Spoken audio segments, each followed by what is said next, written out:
Good day, ladies and gentlemen. Welcome to another episode of Live Chat with James. If you just bear with me a moment, we're just setting up several feeds here so that we can stream out to both platforms again. We were just having a technical issue with it wanting to kick in, so bear with me one moment while we just reset our Facebook feed. And we will be live streaming both here on Facebook and on YouTube at the same time. We're going to take a look at the outbreak of H5N1 at the Universal Ostrich Farm. We're going to take an in-depth dive into the situation, and we're going to look at it from the public health and legal standpoints. We'll also be looking, of course, at the legal documents that have been filed by the farm owners and look at some of the discrepancies, but also take a look at where we think there should be some approach to preserving the life of these animals if they are, in fact, able to answer questions about avian influenza and other issues. And it has kicked us out again here, so we'll just try one more time on our Facebook feed here, and if not, then we'll just have to go on without the Facebook feed. But we're going to take a look, and we're going to go in depth into various things, including, of course, the issue of the quarantine, issues of the legality of it all, issues relating to the H5N1, and we'll also look into the public support, the misinformation, and all of the truth that should be coming out but is being quashed by just an influx of false information, misinformation, disinformation. There is a difference in those, of course, and we've explained it before, but we'll get into that as well, because it is a story that just continues to go on and really makes news cycles worldwide. And with that, of course, the concern is all of the misinformation. The goal that we have here is not to disparage the farm, the owners, or the supporters. That is in no way, shape, or form our intent here. And it should be noted that we are just bringing the documented truth to you. We are not bringing in innuendo. We're not bringing in rumors. We're not bringing in suspicions unless we are addressing them. Now, before you get started on your keyboards, for those who like to send the threatening emails, the nasty emails that I receive and messages, don't bother. It doesn't bother me in one bit. I've been reporting on the war in Ukraine from the front lines at one point.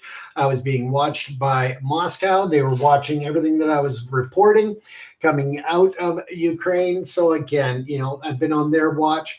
I've been on the watch of the India government for reporting on human rights atrocities and the BJP government, as well as their transnational repression. So again, your threats and your nasty emails that you're sending and direct messages and others really don't bother me. So don't waste your time. It's not a big deal to me. But that is, if it makes you feel better at the end of the day to insult me, send nasty emails and whatever, you just feel free to go ahead. But let's get started, folks. We're going to take a look at the biosecurity, the policy, and the public dissent. We're looking at an in-depth analysis of the Universal Ostrich Farm and their H5N1 outbreak and what's been happening ever since.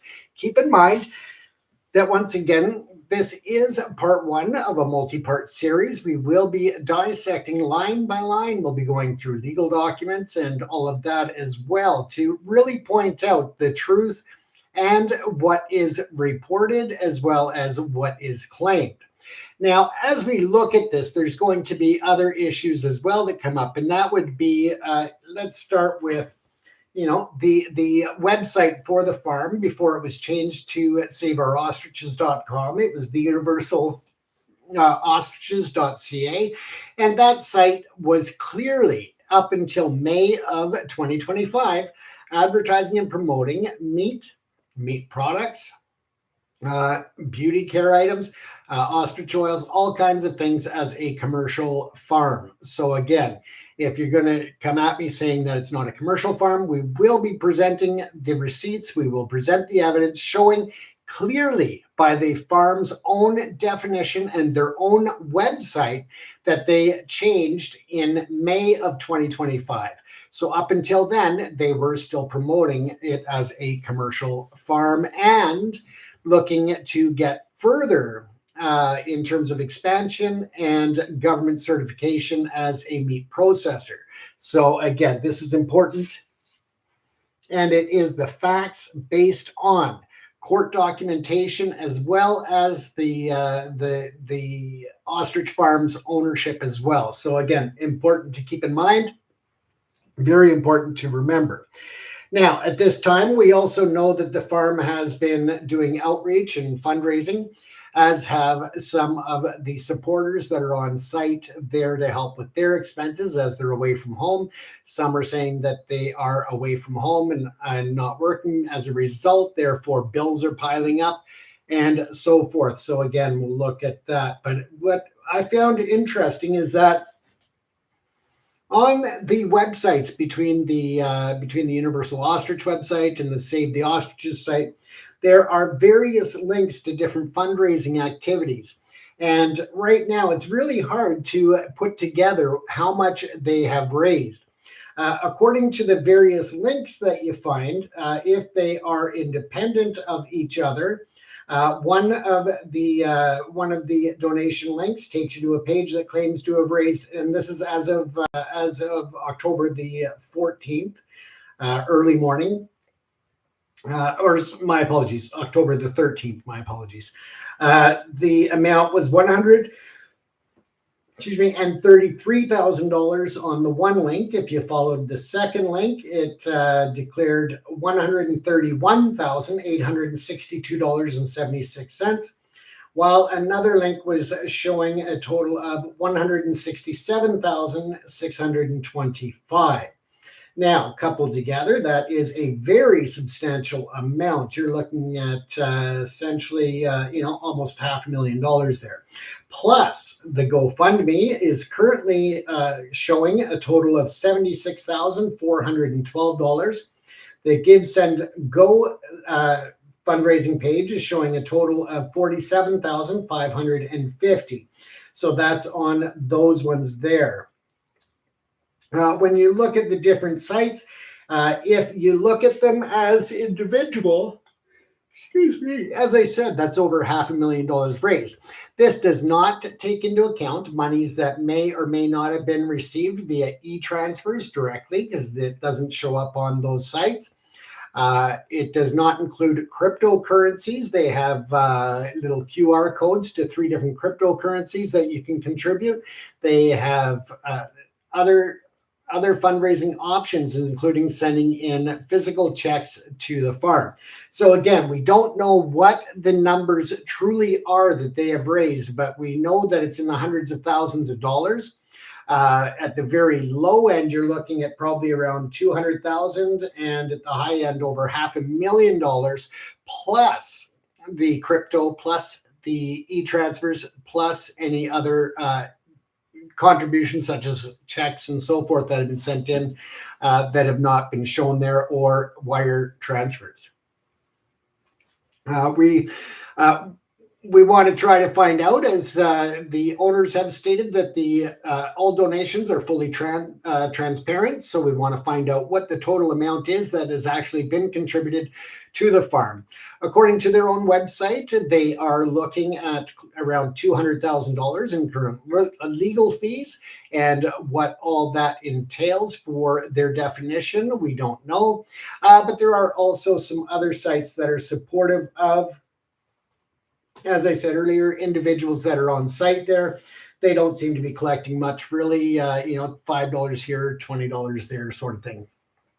Now, let's take a look at this protracted conflict between the Canadian Food Inspection Agency and the Universal Ostrich Farms of Edgewood, British Columbia.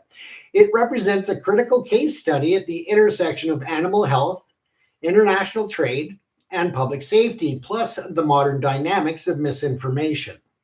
It's triggered, of course, by a confirmed outbreak of the HPAI, or highly pathogenic avian flu. Now, this is subtype H5N1, and that was in December of 2024. The CFIA's mandate, of course, and apologize, folks. We'll just keep going. But in regards to this, it was the mandate of the CFIA to depopulate the infected flock, and that has been met with unprecedented legal and public resistance. This has culminated in proceedings before the Supreme Court of Canada. This report that we are doing, and again, it's going to be a multi-part report, and it provides an exhaustive analysis of the multifaceted issue underpinning this controversy, drawing on scientific, legal, economic, and socio-political data to construct a comprehensive understanding of the stakes involved. We're going to look at this in a fair and transparent way.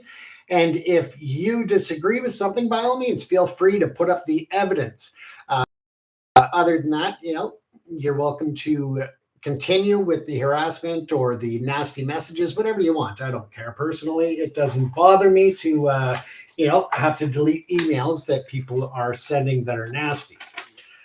With that said, you are welcome to call into the studio here as well, folks. The open line is 604-385-5093. Once again, if you want to call in live, you're welcome to do so at 604-385-5093. And you can have your say as we continue on here. Now, let's continue with this, as the analysis is going to conclude that the CFIA's order to cull the flock is not an arbitrary or outdated measure, but a necessary action grounded in robust framework of international and domestic law, and is driven by a specific and direct heightened zoonotic threat. Scientific evidence demonstrates that ostriches and other ratites, which are the species that they are defined to be a part of, are uniquely capable of selecting for mammalian adaptive mutations of the H5N1 virus, such as the PB2-E627K substitution. This is a critical step towards enabling efficient transmission to and between mammals, including humans.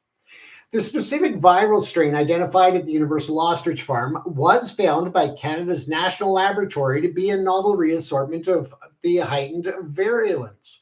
Now, this amplifies public health risks. Now, for those who are going to say they've only done one PCR test and such, they did test the two birds. They did send it to a second lab in the Fraser Valley and then to the national lab. So again, there are several tests, not just one. They have gone through several laboratory tests to confirm this. Now, the owners and supporters' central claim that the surviving birds are healthy and possess natural immunity. And it's scientifically untenable due to the well-documented phenomenon of asymptomatic or silent viral shedding, meaning the flock remains persistent reservoir for a dangerous pathogen.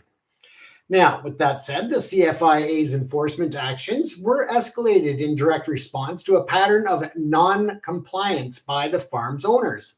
Clearly and legally defined documentation. That included the initial failure to report the disease as required by law, failure to adhere to quarantine orders, and a lack of adequate biosecurity measures. Again, people have been pointing out that RCMP or CFIA members were not wearing these protective gear as well. But again, it depends on the area of the farm or the proximity to infected animals, infected sites, all of that. So again, there are different levels of quarantine at the location. So again, that's important to remember. Now, the initial breach of protocol transformed a manageable biosecurity event into a protracted national crisis. The legal challenges launched by the farm have been consistently and unanimously rejected by both the federal court and the Federal Court of Appeal, which affirmed that the CFIA acted reasonably and lawfully within its mandate under the Health of Animals Act. Economically, the failure to swiftly implement the internationally recognized stamping out policy poses a direct and immediate threat to Canada's $6.8 billion domestic poultry industry and a $1.75 billion industry of exports. International trading partners rely on Canada's demonstrated ability to control disease outbreaks. Any perceived weakness or failure to enforce the regulations erodes this trust and can trigger swift and widespread trade restrictions, impacting the livelihoods of thousands of compliant farmers.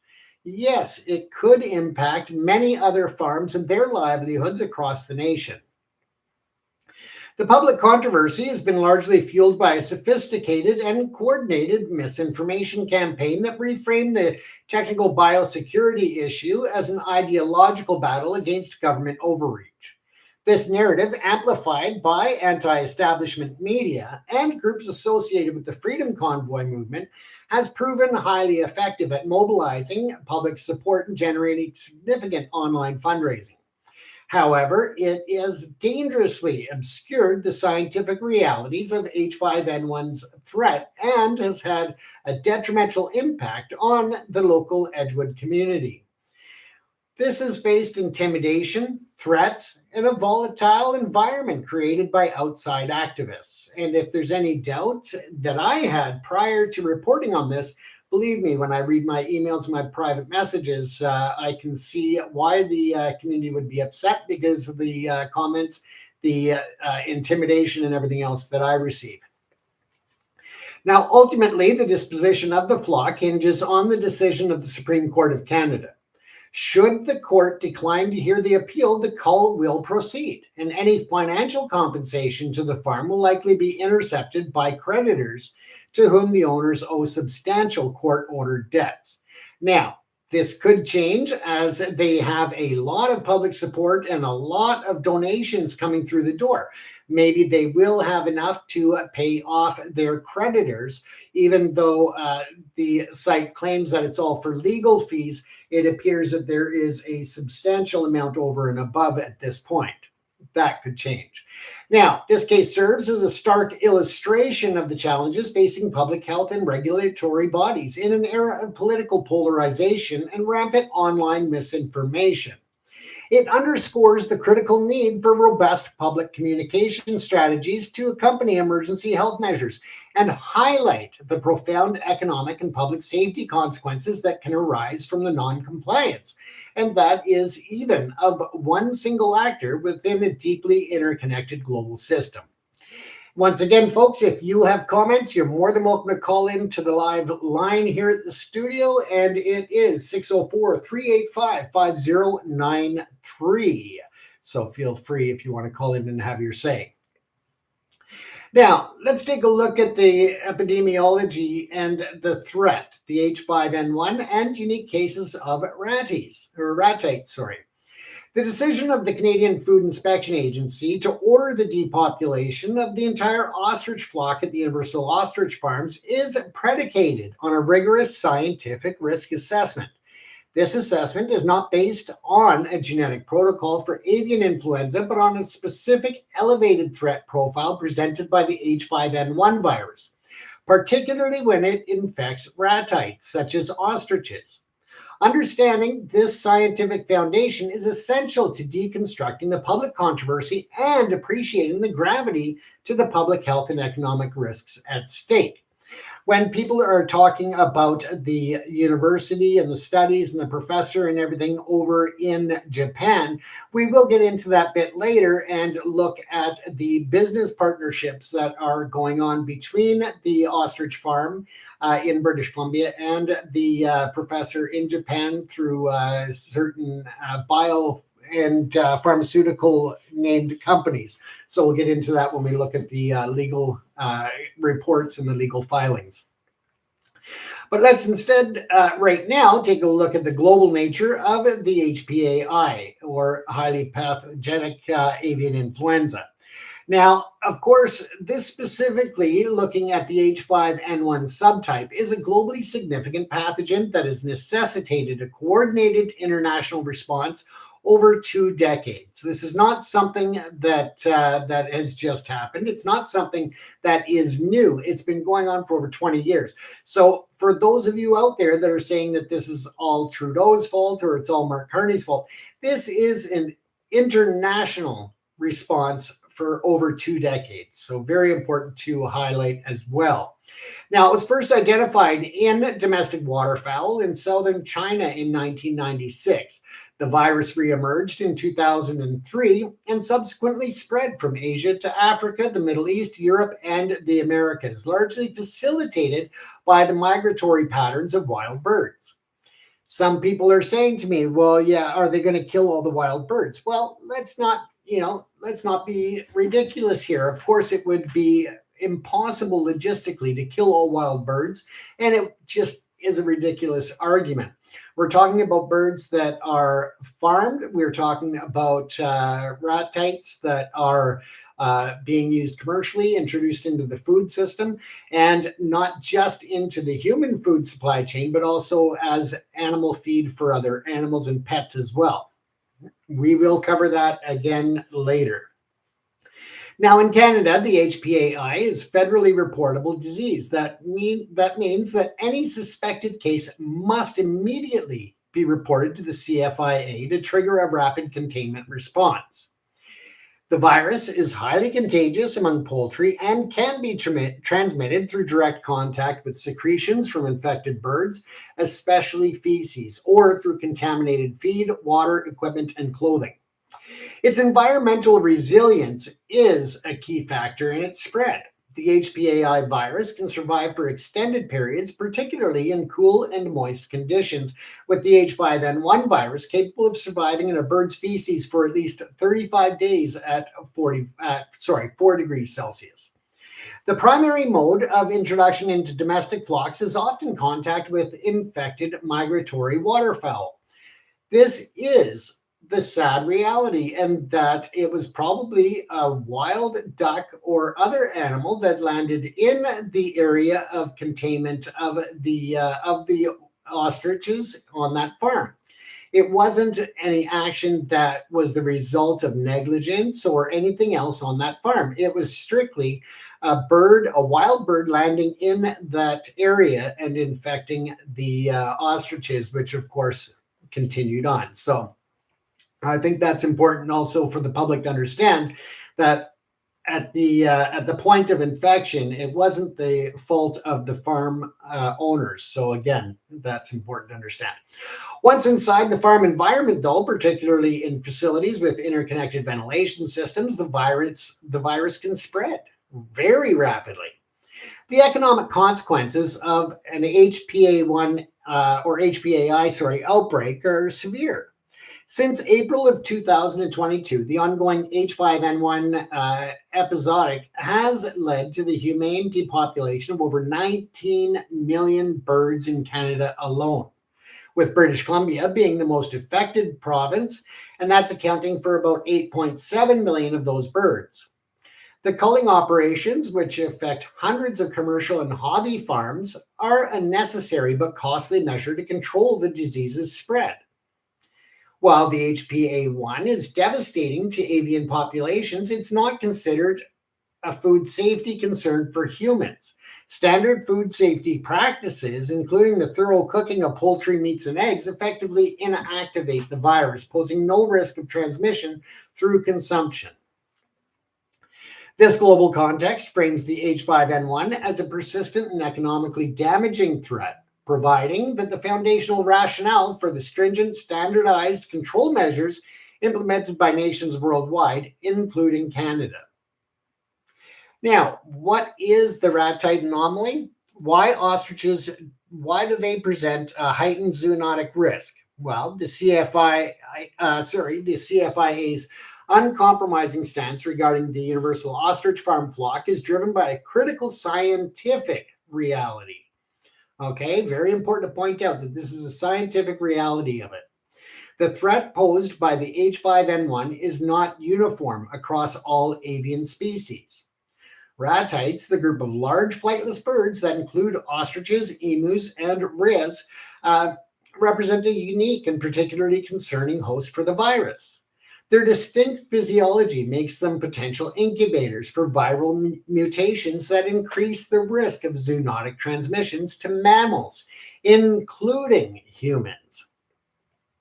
The primary mechanism for this heightened risk lies in the virus's polymerase base 2 or PB2 protein.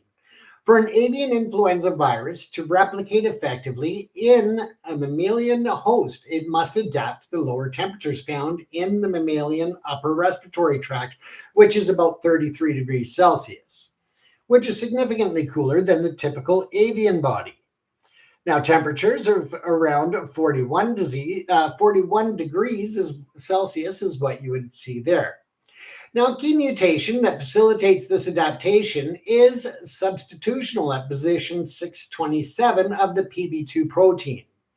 From glutamic acid, E, to lysine, which is K, commonly denotes as PB2-E627K. While most avian influenza viruses possess the avian type PB2-627E, the mammalian adapted PB2-627K variant is a crucial marker for zoonotic potential. Multiple scientific studies have demonstrated that ostriches and other ratites preferentially select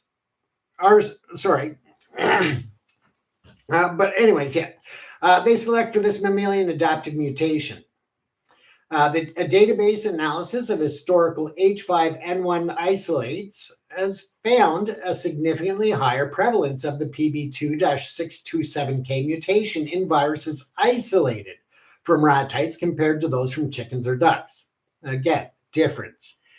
Okay, now subsequent laboratory experiments confirm this phenomenon both in vitro in ostrich cell cultures and in vivo, the live ostrich chicks, showing that H5N1 viruses rapidly evolved to possess the PB2-627K mutation after being introduced into the ostrich host. This selection pressure is thought to be linked to the ratite's unique ANP32A protein receptor. Now, this is structurally more similar to the mammalian version than that of other birds, creating an internal cellular environment that favors the mammalian adapted virus.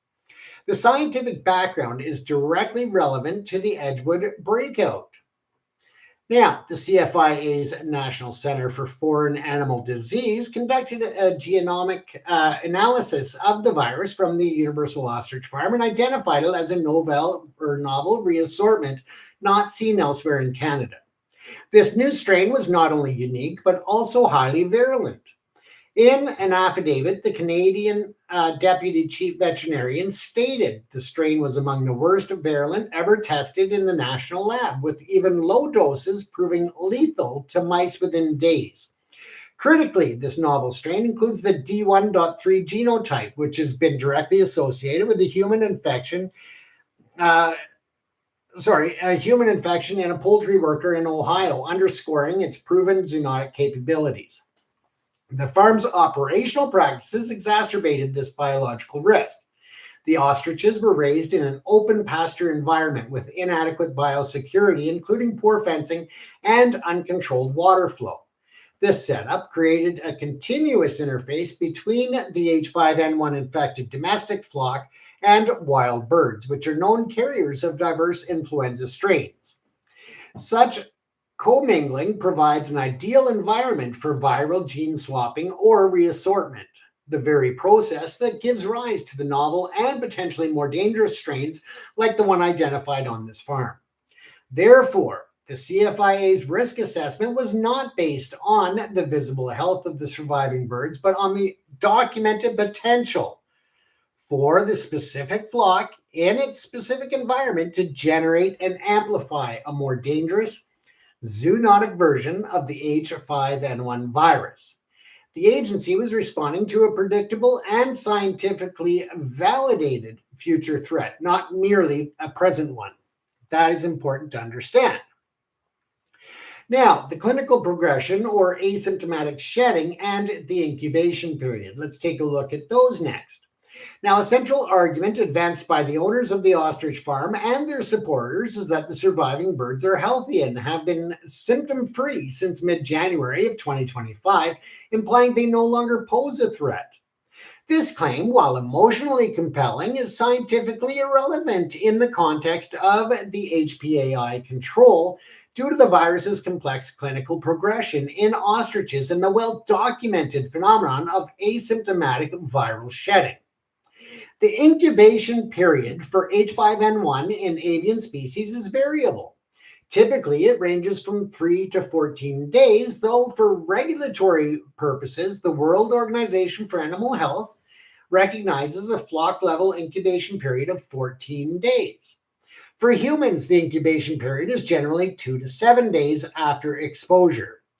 The outbreak at the Universal Ostrich Farm began in December of 2024 following exposure to wild ducks, assumed. Now, with 69 of approximately 400 birds dying over the subsequent weeks until mid-January of 2025. The clinical signs of HPIA in ostriches can be misleading. While young birds may exhibit clear signs such as respiratory distress, depression, and mortality, adult ostriches are known to be more resilient and resistant to severe clinical disease, even when infected with strains that are highly lethal to chickens. High mortality rates in ostrich flocks are often attributable to secondary factors like bacterial infections or poor management rather than the virus itself. And we're talking about infection management.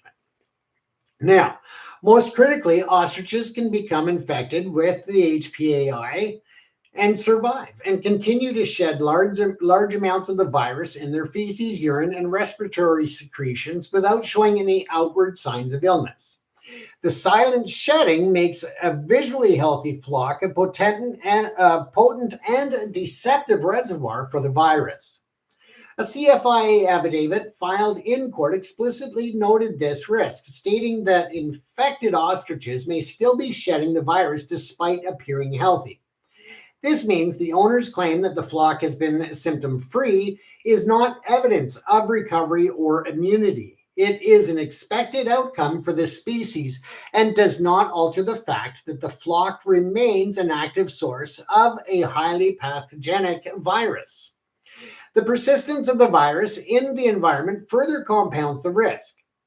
As H5N1 can survive for months in manure or on feathers, especially in low temperatures, therefore the CFIA's position that the entire exposed flock must be culled is not a contradiction of the bird's apparent health. It's a direct and necessary response to the scientific certainty that an exposed flock, regardless of visible symptoms, continues to pose a threat and a significant risk of transmitting a uniquely virulent and mammalian adapted strain of H5N1. Culling is the only internationally recognized method to definitively eliminate this viral reservoir and prevent further spread and mutation. Let's take a look at the international and national regulatory framework for disease control. The actions taken by the Canadian Food Inspection Agency are not discretionary measures, but are mandated by a strict multi-layered regulatory framework. In other words, the staff at the CFIA do not have the option to say, yes, we'll do this, no, we will do that. This is part of a regulatory framework that is multi-layered. The architecture comprising international standards and domestic legislation is designed to ensure a rapid, decisive, and standardized response to any threats and to high-consequence animal diseases like the HPAI. It prioritizes the collective good, protecting public health, the national economy, and the entire agricultural sector over the interests of single non-compliant operations. The CFIA is operating not as an antagonist, but as an executor of a non-negotiable global and national biosecurity protocol. The global standard and the World Organization of Animal Health in relation to the stomping out policy, well, let's take a look at that. The global strategy for for combating the HPA1 is led by the World Organization for Animal Health. They were formerly the OIE, which sets the international standard for animal health and zoonosis. These standards, codified in the Terrestrial Animal Health Code, form the basis of trust and predictability uh, in international agricultural trade. For an outbreak of a highly contagious and economically devastating disease like the HPAI, the World Organization of Animal Health endorses and globally accepted protocol is the stomping out policy or stamping out policy. This policy is an aggressive eradication strategy designed to eliminate the pathogen as quickly and completely as possible from the infected areas. Its key components include humane depopulation, and that is the rapid and humane culling of all infected and exposed animals on a premises. This is considered essential to immediately halt viral replication and amplification. Then there's movement controls. The establishment of quarantine zones around the infected premises to restrict the movement of animals, products, and equipment, thereby preventing mechanical spread of the virus. Now there's the decontamination, and that's the rigorous cleaning and disinfection of infected premises, the equipment and materials, followed by mandated follow period with no animals present to ensure the virus is eliminated from the environment. The rationale behind this seemingly drastic policy is multifaceted. Biologically, it's the most effective tool for preventing widespread transmission and limiting opportunity for the virus to mutate into a more dangerous form. Economically, it's the fastest path to restoring trade. Adherence to the stamping out policy allows a country to declare the outbreak contained and eventually regain its disease-free status, a prerequisite for many international trading partners to resume imports. According to the World Organization of Animal Health Code, a country can regain its HPAI-free status just 28 days after the stamping out policy, including final disinfection that has been completed. Deviating from this global standard would signal to the international community that a country's animal health system is unreliable, jeopardizing its access to global markets. A very big thing when you look at the international trade and exports, imports of animal products. Now, the Canadian mandate in the way of Health of Animals Act and the CFIA's authority, well, the international standards set by the WOAH are implemented in Canada through domestic legislation, primarily the Federal Health of Animals Act. This act is the cornerstone of Canada's animal health and biosecurity system, granting the CFIA the legal authority and necessary tools to prevent, control, and eradicate animal diseases. The relationship between the international standard and the domestic law is direct. The Act is the mechanism by which Canada fulfills its international obligations as a member of the WOAH and a participant in the global trade system governed by the World Trade Organization's agreement on the application of sanitary and phytosanitary measures, or SPS.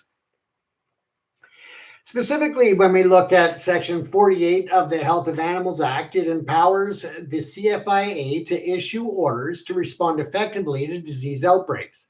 This includes authority to declare infected places, establish quarantine zones, and order the humane destruction of animals that are infected with or have been exposed to a reportable disease. The explicit purpose of these powers is to protect both animal and human health and to minimize the economic impact on Canada's vital agricultural sector. This includes the $6.8 billion domestic poultry industry and the $1.75 billion in annual poultry exports. The Canadian court system has repeatedly affirmed that the CFIA's actions in the Universal Ostrich Farm case fall squarely within this legal mandate. Both the federal court and the Federal Court of Appeal ruled that the agency's decisions were reasonable, procedurally fair, and consistent with the authority granted by the Health of Animals Act. The legal validation underscores that the CFIA is not engaged in an act of overreach, but is executing a legal duty mandated by the Parliament of Canada. The regulatory framework is intentionally designed for the speed and decisiveness. The biological and economic consequences of delaying a response to a pathogen like H5N1 are exponential. Viruses spread and mutate, and international markets react almost instantaneously to news of an uncontrolled outbreak. The emergency powers granted to the CFIA are therefore not an anomaly, but a core feature of the functional biosecurity system. The farm's use of the legal system to cause months of delays has fundamentally undermined the principle of rapid response, increasing both the biological risk of viral mutation and the economic risk of prolonged and expanded trade sanctions. As we look at the ostrich, the universal ostrich farm outbreak, it's a case study in noncompliance when you look at it. The escalation of the situation at the universal ostrich farm from a localized animal health incident to a national legal and political crisis was not inevitable. It was the direct result of a series of decisions by the farm's owners to operate outside of established regulatory framework, beginning with the crucial failure to report the disease. This pattern of noncompliance systematically violated Canadian law, breached the trust inherent in the agricultural community, and forced the CFIA into a progressively rigid enforcement posture. Now, we can take a look at the chronological overview of key events that defined the escalating conflict. And that was, again, starting December 2024, that flu-like symptoms observed in the flock following exposure to wild ducks. Over a 3-week period, 25 to 30 ostriches died. The owners failed to report the deaths to the CFIA. On late in December of 2024, an anonymous source contacted the CFIA to report multiple dead birds at the farm. A CFIA-approved lab on December the 31st, 2024, in Abbotsford, BC, confirmed positive test results for the H5 avian influenza subtype. The CFIA issued a notice to dispose to the farm. On January the 3rd, 2025, the CFIA's National Center for Foreign Animal Disease confirmed through genome sequencing that the pathogen is a highly pathogenic avian influenza subtype. In mid-January 2025, the death toll at the farm reaches 69 birds. The owners begin to actively fight the depopulation order. May the 13th, 2025, the Federal Court of Canada dismissed the farm's application for judicial review, upholding the CFIA's disposal order as responsible, reasonable, and lawful. On August the 21st, 2025, the Federal Court of Appeal unanimously upheld the lower court's decision, again affirming the legality of the CFIA's order. On September the 22nd, 2025, CFIA staff escorted by the RCMP entered the farm to enforce a warrant and take custody of the ostrich enclosure. September the 23rd to 24th, the farm co-owner, Karen Esperson, and her daughter were arrested for refusing to leave the ostrich enclosure, which also saw the same night a suspicious fire being reported at the farm where the hay bales were. The Supreme Court of Canada then granted an interim stay, allowing the full court to consider the farm's application for leave to appeal. So it doesn't mean that they get the appeal. It means that they are looking at it at this point. Now, this could take a month. It could take several months. October the 4th, 2025. The CFIA reports that an ostrich with a pre-existing chronic condition has died while in the agency's custody. Now, let's move on to this pattern of non-adherence. The initial failure of the farm's owners to report the unusual and sudden deaths of their birds in December of 2024 represents the single most critical breach in this entire sequence of events. Under the Health of Animals Act, the HPAI, it is a reportable disease, and all owners of animals and veterinarians have a legal obligation to immediately notify the CFIA of any suspected cases. This requirement is the first and most crucial line of defense in Canada's biosecurity system, as it allows for rapid investigation and containment before a pathogen can spread. By choosing not to report, the owners allowed the virus to circulate and amplify on their property for weeks, significantly increasing the environmental viral load and the risk of both off-farm transmission and viral mutation. The CFIA was only alerted to the situation by an anonymous tipster, forcing the agency into a reactive enforcement-based posture from the outset. This initial breach was followed by a consistent pattern of non-adherence to subsequently regulatory requirements. These are not just rules that somebody made up. These are regulatory requirements. According to the CFIA, the farm failed to comply with the official quarantine orders put in place after the H5N1 confirmation. Furthermore, the owners did not undertake appropriate biosecurity measures to mitigate the ongoing risk, such as improving fencing to limit contact between their flock and wild birds, or controlling the flow of water from the quarantine area that was contaminated to other parts of the farm. These failures, which demonstrate a clear disregard for standard animal health protocols that all other Canadian farmers are required to follow. This resulted in the CFIA issuing 2 notices of violation with financial penalties totaling $20,000. The defiance escalated following court rulings that affirmed the CFIA's authority. After the federal court's decision in May of 2025, the owners and their supporters physically occupied the farm in an attempt to prevent the CFIA from carrying out its lawful duties. This culminated in the events of September 2025, when the owners were arrested for civil disobedience after refusing to leave the Ostrich enclosure when the CFIA and the RCMP arrived to enforce the warrant. This sequence of actions reveals a consistent and deliberate strategy of obstruction, forcing the CFIA to utilize law enforcement to execute a public health mandate that has been repeatedly validated by the Canadian judiciary.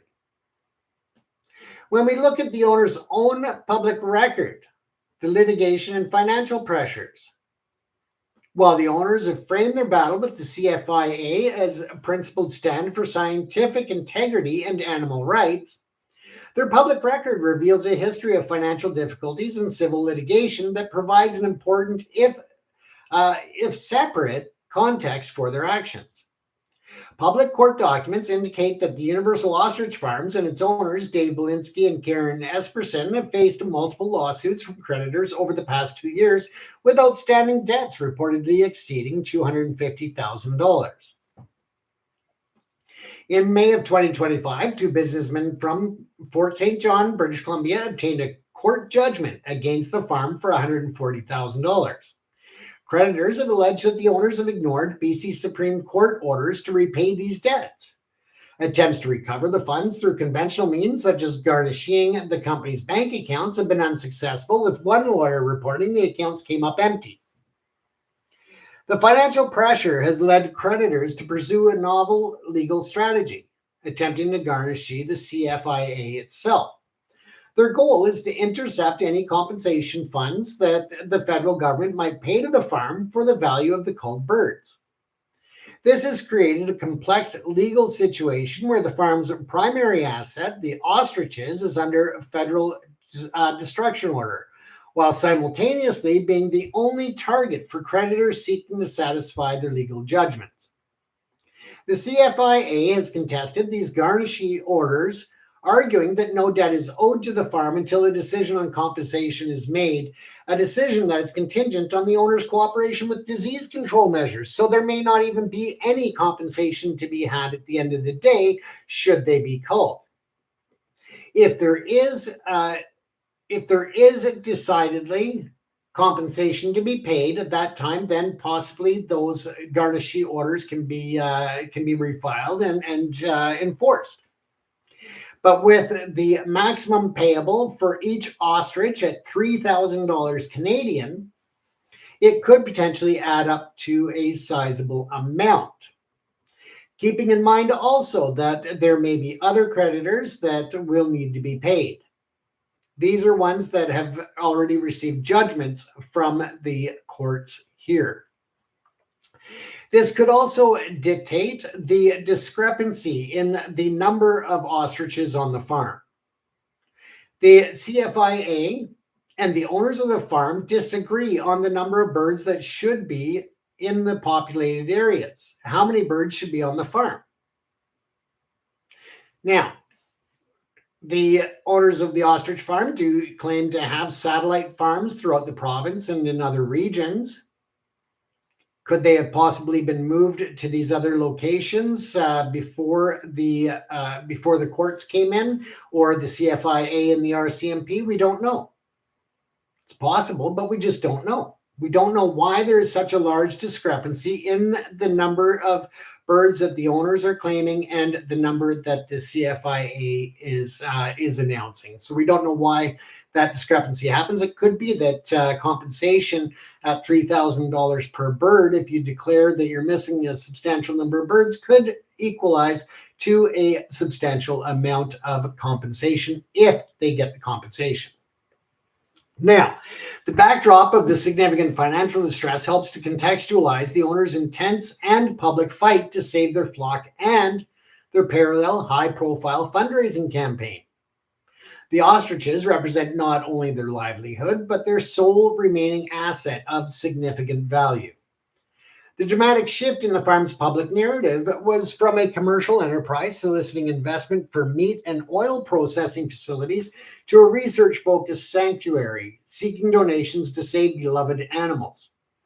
And that can be understood as a strategic pivot made under extreme financial duress. This pattern of behavior, which extends to the financial dealings as well as their biosecurity practices, suggests a consistent attempt to operate outside of the established legal and regulatory systems. This worldview aligns closely with the anti-establishment ideology of many of their most vocal supporters. Let's take a look, though, at the economic ramifications of a compromised biosecurity system. The controversy surrounding the Universal Ostrich Farm is not confined to the property lines of a single farm in rural British Columbia. The prolonged refusal to comply with the federally mandated cull order has significant and far-reaching economic implications. At stake are not just the 300-plus remaining ostriches, but the stability of a multi-billion-dollar national industry and Canada's reputation as a reliable supplier of safe agricultural products on the world stage. The actions of one farm have externalized a massive economic risk onto thousands of compliant farmers across the country. It is the high stakes of agricultural trade, and the Canadian agricultural sector is a cornerstone of the national economy. And the poultry industry is a significant component of that engine. The domestic poultry market is valued at $6.8 billion, and Canada's exports approximately $1.75 billion worth of poultry and poultry products annually. The CFIA's mandate under the Health of Animals Act explicitly includes minimizing the economic impact of disease outbreaks to protect the livelihoods of Canadian families and farmers who depend on this industry. An uncontrolled HPAI outbreak can trigger a cascade of economic shocks that extends far beyond directly affecting farms. These include direct production losses from bird mortality, the costs of culling and decontamination and compensation payments. A single HPAI outbreak in British Columbia in 2004, for example, resulted in the culling of over 17 million birds and incurred a gross economic cost of over $380 million. However, the indirect impacts are often more severe. These ripple through the economy, affecting linked sectors such as feed suppliers. And my apologies, folks. The background went off. And there we go.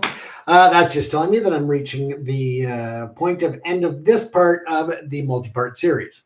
However, let's go back to the indirect impacts are often more severe, and the ripple effects to the economy affecting the other sectors, as I said, feed suppliers, processing plants, transportation companies, veterinary services. The most damaging economic consequence, however, is the immediate loss of access to international markets through trade restrictions. And let's look at the precedent for swift trade action. The international trade in agriculture products is built on a foundation of trust in a country's biosecurity and food safety systems. When that trust is compromised by an uncontrolled disease outbreak, trading partners react swiftly and decisively to protect their own domestic industries and public health. This is not a speculative risk. It is a standard and predictable response governed by international agreements like the World Trade Organization's agreement on the application of sanitary and phytosanitary measures. It explicitly allows countries to impose trade barriers to prevent the introduction of animal diseases. This historical precedent is clear. During a major HPAI outbreak in the United States in 2014 to 2015, numerous foreign importers imposed embargoes on U.S. poultry, leading to an estimated $4 billion year-over-year decline in revenue for the broiler industry. The response can be so sensitive that even proactive control measures can trigger restrictions.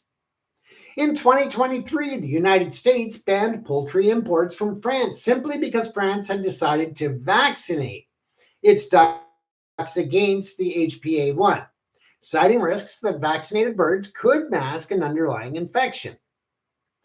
Canada, already experiencing these consequences due to the ongoing presence of HPA1, including unresolved situation at the Universal Ostrich Farm. The CFIA's public list of export restrictions shows that numerous countries have imposed bans on poultry products from specific Canadian provinces, or in some cases, the entire country.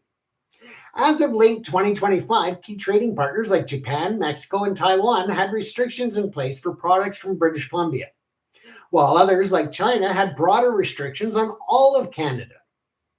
The longer the standoff in the Edgewood Farm, continues, the longer Canada signals to the world that it has an active, unresolved HPAI situation, justifying the continuation and potential expansion of these economically damaging bans. The economic harm, therefore, is not solely contingent on the virus spreading off farm. It's on being actively generated by the public spectacle of defiance, which undermines international confidence on a daily basis.